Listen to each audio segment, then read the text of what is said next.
we have seen the growth of Zen from a high school senior, very young, wet behind the ears, to now he is a full-grown man. Like, let's just be flat out honest. Well, Like, Buck, I've really seen the growth of Zen. I pretty much trained him because I started over him. Yeah. I gave him pointers and I kind of got him to where he is now. At least that's what I like to tell everybody. Yeah. You know. What year was that? 8th grade, 7th grade? Yeah. So Okay. I've really been mentoring him and watching over him since 8th grade. Yeah. And I've helped him get to this point, And if you guys have been following the Man Hour at all, you know that Zen started playing football in like eighth grade. So it was 8th grade. Yeah. So therefore, basically Wyatt was starting over somebody that never played football before and lost his starting job by the end of the season, and now Zen is at Ohio State, killing people. Absolutely killing people. So yeah, he is. We got a clip to show you guys here in a little bit, and wow, like that's all I'm gonna say. I don't want to spoil anything. I don't want to, tell. I will let you guys see it for yourself. You're gonna want to see this, and if you're listening on Big X, be sure to check out our YouTube channel to see this, because it's pretty awesome. Yeah. So one thing that you guys need to know about Zen is he has probably put on, I would say he has almost doubled his body weight in a year. Oh, he's huge now. He's huge now. So from his junior summer, or like after the junior football season, going into the senior football season, he was probably what, 200 pounds, maybe 205, something. Junior heading into senior year, no, he was in like the hundreds still. I think. I don't think he got up to 200 pounds. Yeah. He really packed it on, man. He worked his butt off and got to where he is now. Yeah, and then going into his senior year, he started the season off at 240, 250. By the end of the season, he was up to 280. And now, guys, I bet you he's probably pushing damn near through 300 pounds. Like, this kid has worked his butt off in the weight room, eating. He is a smart individual. He is learning the playbook left and right. And his story, why, is a very, very exciting story. I mean, you followed it throughout. You were there for his first commitment. Tell us a little bit about that. Like, tell us about that. I mean, just from your side of things, tell us like how that commitment went down. Yeah, so I'll just pretty much break it down from the beginning. I was there for, I saw Zen had got the offer from Indiana State. There was a day that a bunch of Floyd Central guys went up there. I believe it was that day. But he got an offer from Indiana State, not Illinois State, that's Winkers. Indiana State. And it pretty much just took off from there. I mean, it was crazy. It was like every single day there was a new team coming in and stuff, and then Louisville offered him, and he was really excited about that. Louisville's one of those schools in the area. I believe he was a Louisville fan. It was one of his dream schools, of course, Ohio State being his actual top dream school. But yeah, he was really excited just to get to the opportunity to play college football. So he was pumped, and I went down to Lexington, Kentucky, where his dad is, and did his commitment from the art gallery that his dad works at. Really beautiful place, stained glass everywhere. It was awesome day, really cool. Drove down there with Blake Zender, and we both produced it and put it out there on Facebook and Twitter live. And yeah, he committed to Louisville. Then got into his season, and he put on even more weight, got even more incredible highlights. Hang on, pause there. You are kind of skipping over the biggest thing here, is that basically we didn't even know like if we were going to have a football season. So like that is almost why Zen committed so early, was because he didn't know if we were going to have a football season at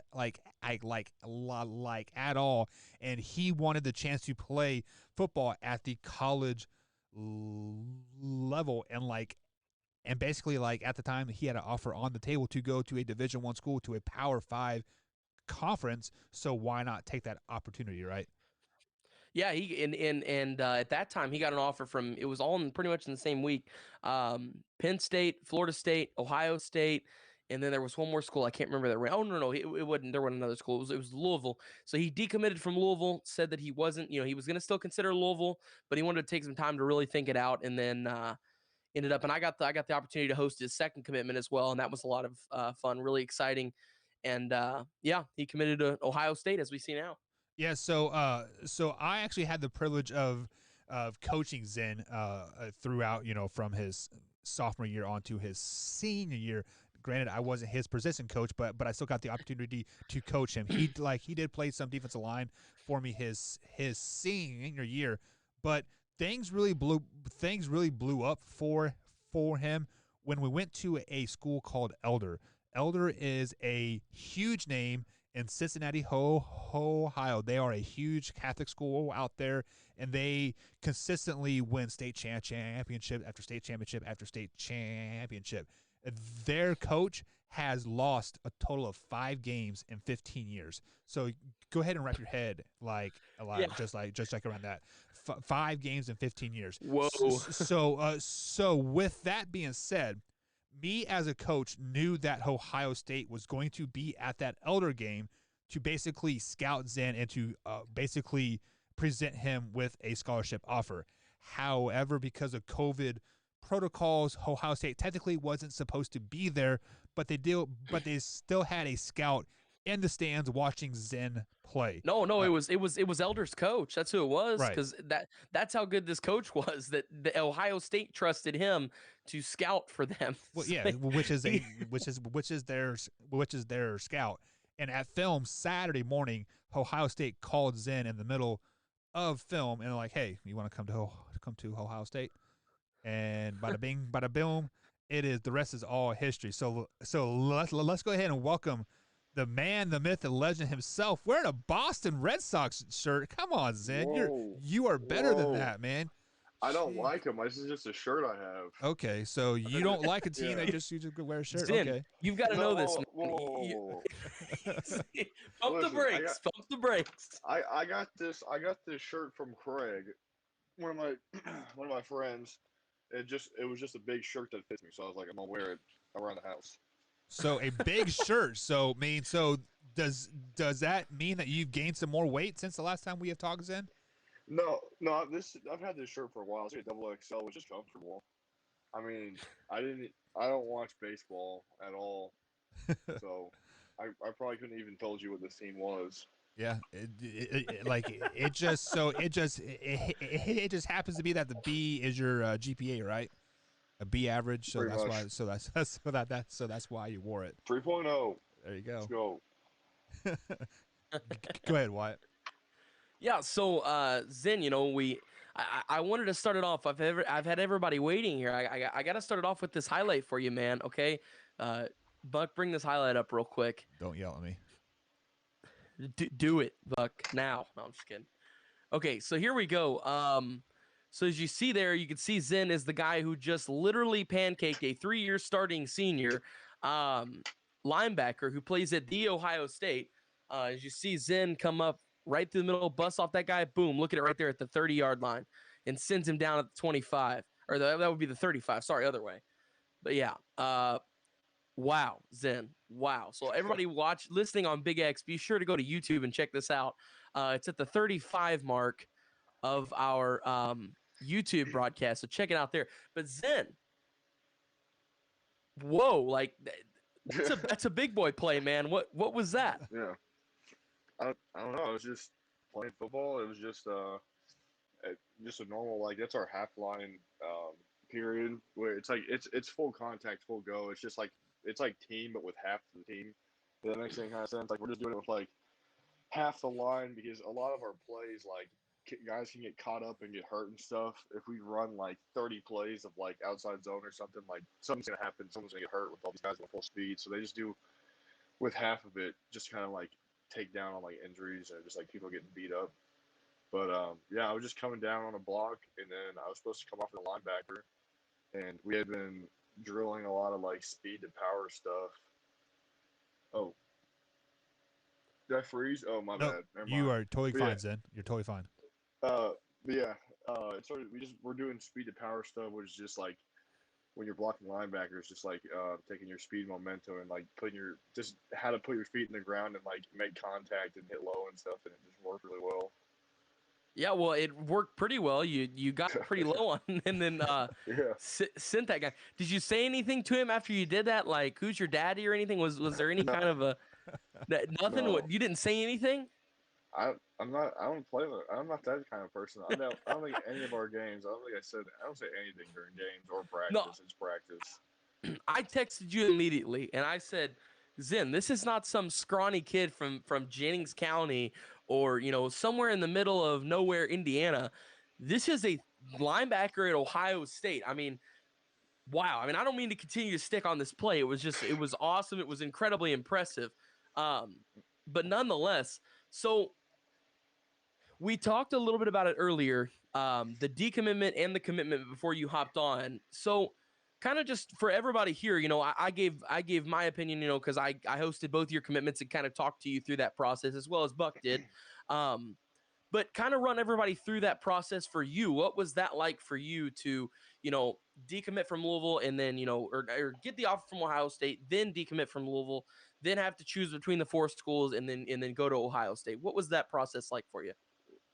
Um, it was a lot of kind of like um taking your own kind of like not letting people like tell you what they think you should do. Like a lot of people told me to not go to Ohio State and like stay at Louisville, and like they thought that it was too big of a school for me, and that people thought that I shouldn't go there because I would never play, or like it's just a waste of time just going to compete with all those guys. But like my whole like recruiting process, like pretty much like my whole football career has been like that exact same thing of like kind of people telling me that like I don't think you're here yet, or I think that you should stick to a lower level of where you actually are, and like people tell me to play it smart, and that like what happened through my whole recruitment. Like everyone used to tell me before I had gotten like Power Five offers, where I got like my first one. I think it was like Boston College, and then they started coming in a lot. People were like, "Yeah, I think you should stay in the MAC because, I mean, the MAC is like, it's a good football area. It's like it's good size football. It's Division I scholarship."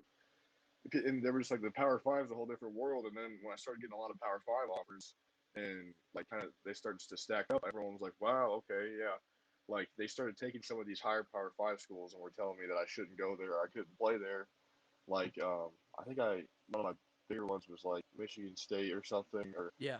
some other school at the time. People were like, "Yeah, I think that's too big football for you. It's Big Ten football. It's a different world than like ACC or something." So I was like, "Oh, just kind of like have to ignore that." And then I decided to go to Louisville. And then when I got an Ohio State offer, everyone was kind of like, "Yeah, like that's cool, but are you actually going to play there? Is that like are you going to be able to go compete with these guys?" I was like, I mean, everyone had told me the same thing up until this point, so it's just like I feel like just kind of been a lot of doing my own thing. Absolutely. So just kind of, in a way, essentially just kind of betting on yourself. Mm-hmm. Absolutely. Um, so you guys are what are the conditions like? I've seen all this stuff on TikTok of these athletes dealing with COVID and everything currently. Do you guys get tested every day at the moment, or what is that? What is that like? It's not bad now. A lot of us are getting vaccinated. I already had my first shot, so I don't have to test anymore. I get my second shot in the 29th, I think.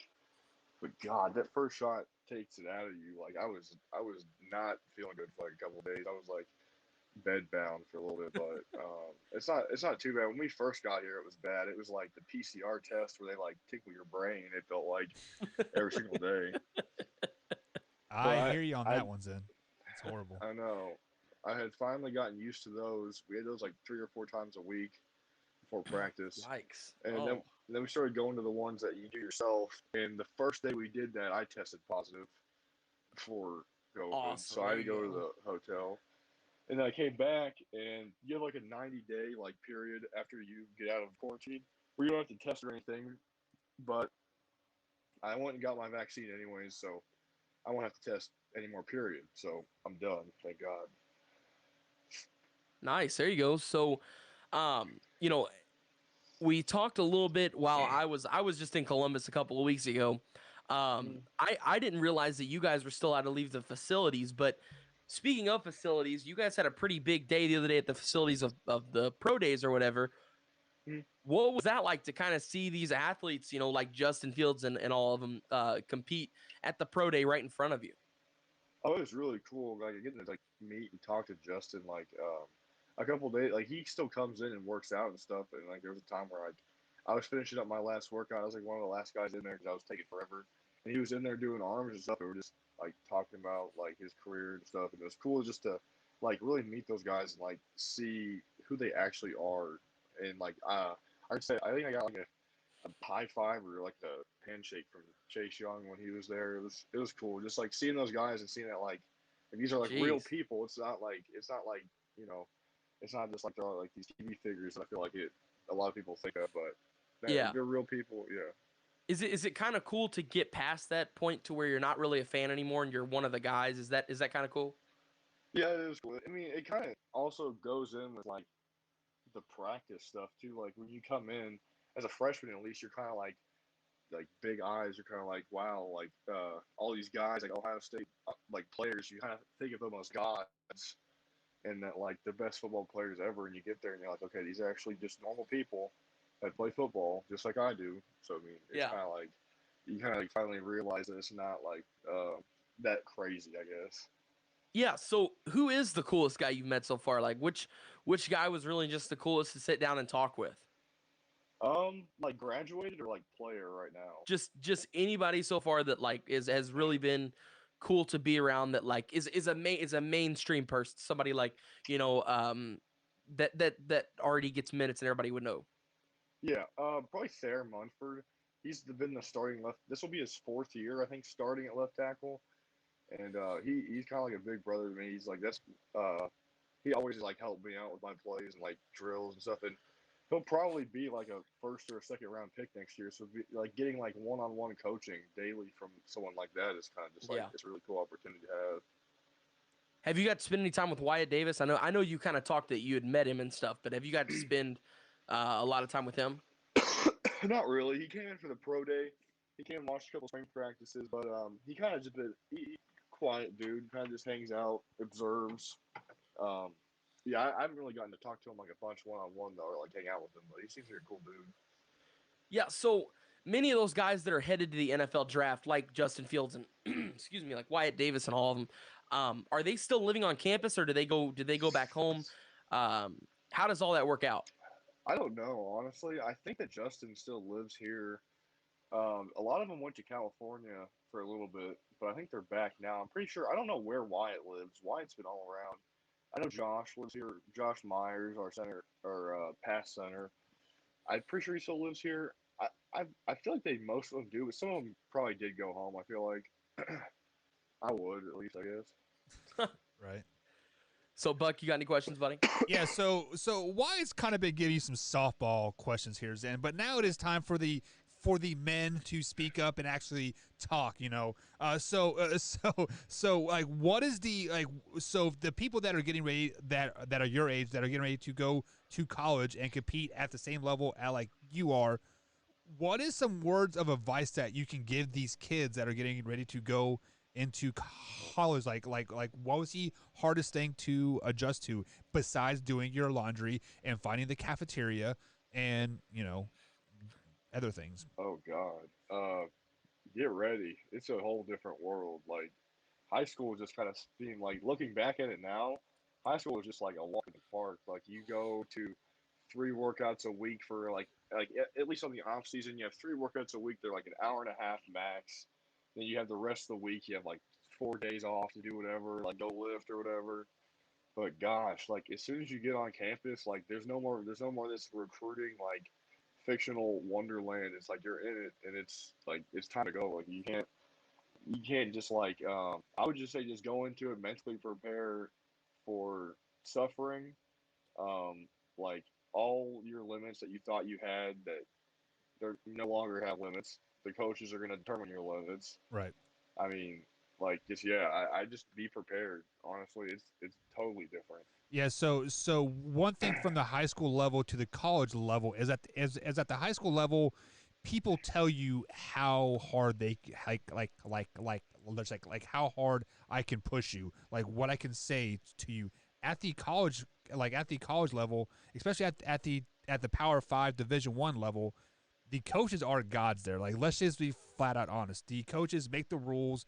They are the like the judge, jury, executioner type of thing. Have you had any problems with any coaches yet? Have you guys not seeing eye to eye on a few things or anything. No, I mean, I've got a really open mind about everything. I don't. Even if I did have like a different view on something, definitely I'm not gonna bring it up to him. I'm just gonna go with whatever he says. Just Right. like get through the day, honestly. Yes. So one of the biggest things for like me was like my transitional period was like when like during the during the recruitment process, you were put up on this pedestal saying like you are the best. We want you to like come here, and then once you get there, you get shoved back down to the bottom, saying we don't want you, but you need us to like the roles totally reverse. Did you get any type of feeling of that when you went to Ohio State? Not. I mean, sorta. There. I don't know how to explain it here. Like it. I think it's a very unique thing to Ohio State, at least. But like, as soon as you get here, you're not labeled as anything. You're not a freshman. You're not like a mid-year. You're not like like everyone is on equal ground. You're on like Right. equal expectations, which is extremely difficult to have like the same expectation as like a fourth-year senior or a fifth-year senior that's been starting for 3 years.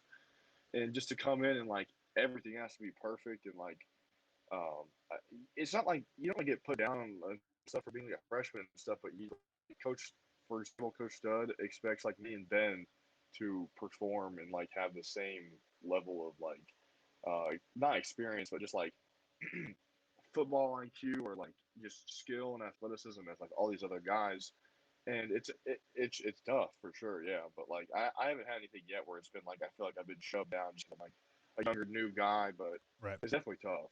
Yeah. So a few key things that that I'm going to pull out from what you said there is football IQ. Are they teaching you like how to look for certain things and like teach you football IQ, or is this kind of self taught?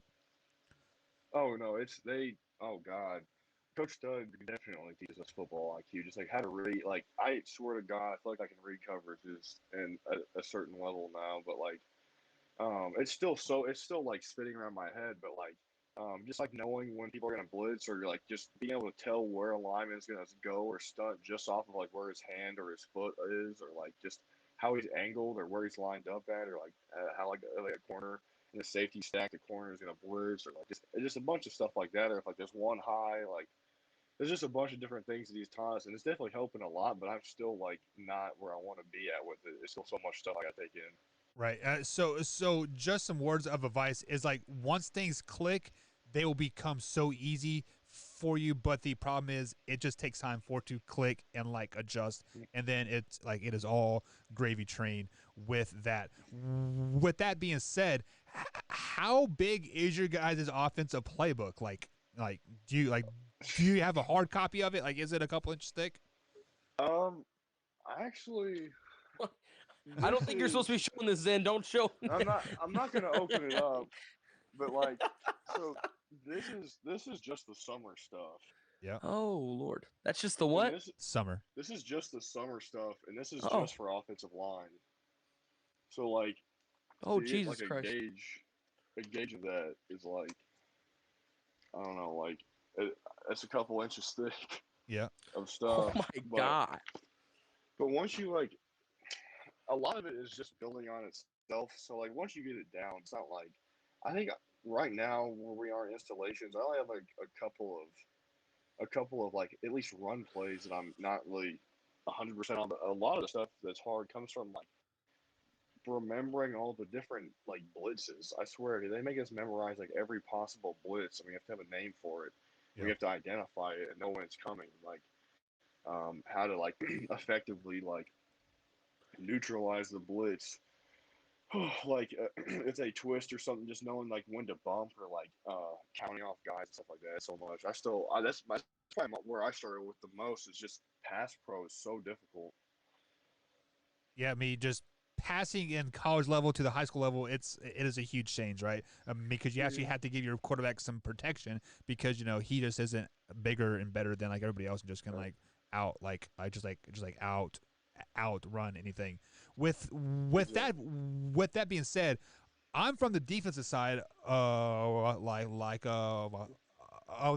the ball, and like all of our play calls were synchronized to separate, so on certain parts of the field. So like let's say we called like a tango twist sky blue, zig green, right? So like that, that basically tells the left side of the line they do this, the right side of the line they do this, these certain corners do this, and this. Are you guys' play calls much of the same? Like, do you have offensive line play calls and then the actual play call itself, or is it all universal? Sometimes.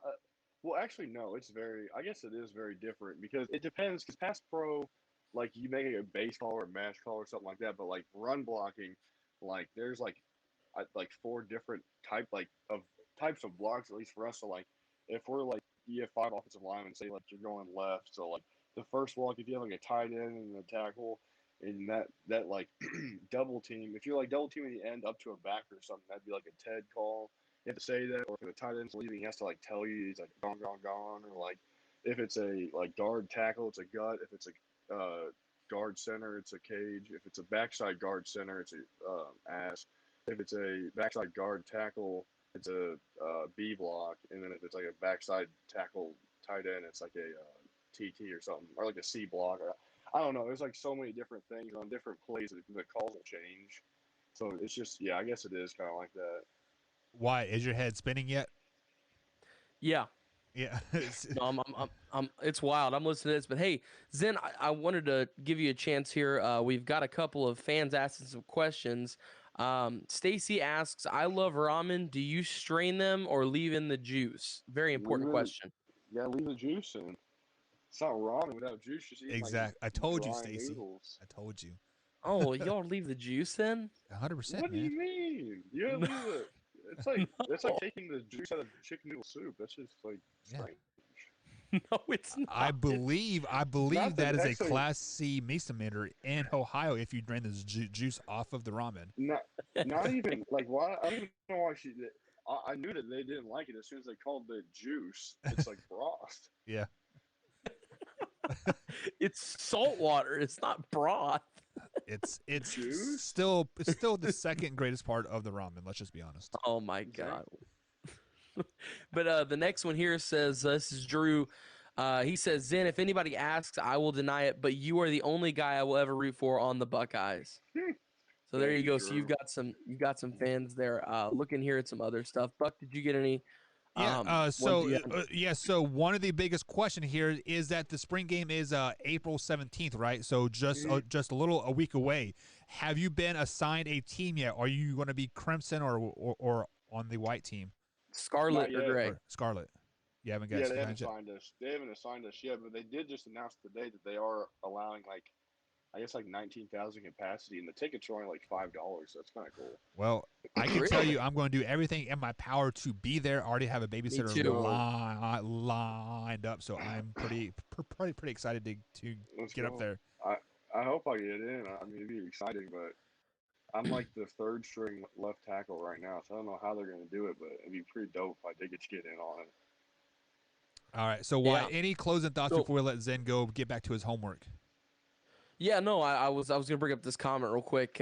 Tori called you a freshman. I don't. Freshman. So you got you at the freshman Dang. card. No. So the final question for you, we had Trey Kaufman on earlier. I wanted to ask you the same thing I asked him that I closed off with. Everybody's end goal in college, of course, is to win a national title. But if you could just give me like what are three goals that you have for yourself, whether it be as a player, for your team, whatever it is, just your three biggest goals while you're at Ohio State. What are they other than winning a national title? Well, obviously, I want to win the Big Ten every year. I mean, I feel like we do that anyways. But That means crushing Wisconsin and destroying Michigan by 85 points. Yes. exactly. Just throwing it out there. Oh my! I probably told you we have so many like periods of practice that are dedicated just to like killing Michigan things. Really? It's yes. Like I think we have like a 20-minute period where we just like it's solely like just running. They're like running Michigan's defense versus our offense and stuff. But that obviously I want to start at some point. That would be awesome.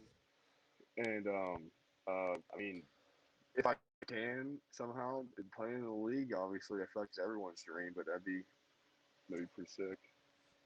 So Zen, Absolutely, man. how are you going to feel when I take the Indiana Hoosiers defensive coordinator job, and I blitz you every play, and I know that you have trouble blocking on the inside. I'm going to send 2 guys on the inside gap every time. How are you going to stop that? I, we'll figure something out. We'll have 14 we'll have running backs back there or something Yeah. for blocking, or just run counter the other way. I don't know. Yeah. Just hey, I am a mastermind on the defense, so good luck with that. I Anything you know. can do, I can know. do. I can do better, right? No, I'm totally kidding. Zen, Well, we appreciate you being on, big guy. wish you nothing but No the best, problem. and hopefully we can see you here in a few weeks. Absolutely. Thank you. I'll be back in town in a couple of weeks, but I'll see you guys. All right. All right, see you, man. All right, man. So, guys, that is Zen. Still a very, very humble individual. So, fun fact, though, guys, is me and Zen talk damn near every day, and he is still the same person that he was his sophomore year. So, it's actually pretty exciting to watch somebody succeed like that. There's nothing better than whenever athletes don't let anything change them at all. It's just they're the same genuine person always. It's funny, though. I just noticed this, and I completely didn't notice it before, but Trey has a blue check mark on Instagram now. So congratulations, Trey. You are verified on Instagram. What does Pretty the blue cool, check mark mean? Means you're got sent to the principal's office and you're in trouble? Yeah. Yeah. No, it's like what famous people get or whatever to Trey. verify it's actually their account. That's cool. I'm verified So too. yeah, you finally got that. You got a blue check mark, Buck? Yeah, it's like it says man hour like underscore Buck, and then has a blue check mark next. Next to it. Nice. There you go. No, it's just a black check mark. Is that kind of the same thing? I think so. I think that's what actually means you're going to the principal's office. I think the black check mark means it wouldn't be the first time that I've been there. So let me go ahead and bring up this comment here. And Tori says, how come you didn't ask him why he hates me? Tori, we all know the reason why Zen hates you. 1, you are a Wisconsin Badger fan. 2, you are from Wisconsin. And 3, you don't even know his name. That's why he doesn't like you. Oh. No, I'm kidding. Zen likes so. Funny story here, Wyatt. I wanted to bring this up when you brought up Zen's high school career. I believe we were playing Jennings County, the team that you brought up, right? Zen got called for a personal foul for blocking somebody too hard. He literally picked this kid up and threw him out of the back of the end zone. That was B&L. That was B&L. He got a personal foul for blocking too hard. Call. Yeah, absolutely ridiculous. Man Hour Nation, thank you for checking out that clip. If you're interested in watching the full show, the link is in the description. Click on it, hit that like button, share it with a couple friends, and as always, Man Hour Nation, rise up.